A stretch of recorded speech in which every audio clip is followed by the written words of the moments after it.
Licha ya kufanya vizuri lakini watu bado wanaweza kukukosoa. Ndicho kitu ambacho kimeweza kutokea hapo siku ya jana kwenye mchezo kati ya Simba Sports Club dhidi ya Stellenbosch, mchezo wa nusu fainali mzunguko wa kwanza wa kombe la shirikisho Afrika, ambapo basi moja kwa moja Simba walipata ushindi mwembamba wa goli 1-0 katika uwanja wa New Aman Complex pale visiwani Zanzibar. Na mfungaji wa goli pekee la Simba Sports Club alikuwa ni Jean Charles Ahoua, ndiye ambaye ameweza kuwapa goli Simba Sports Club, lakini bado watu wanaendelea kumlaumu kwa kile ambacho wao wanasema alifanya vibaya kuto kufunga goli la pili, kwa sababu nafasi iliyokuwepo ilikuwa moja kwa moja inampa uwezekano wa kufunga goli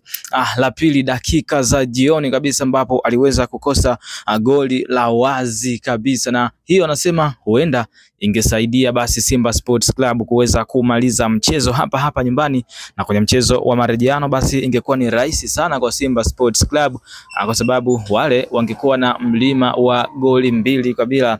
za kuweza kukomboa, lakini ndio hivyo, Simba Sports Club waliweza kupata ushindi wa goli 1-0.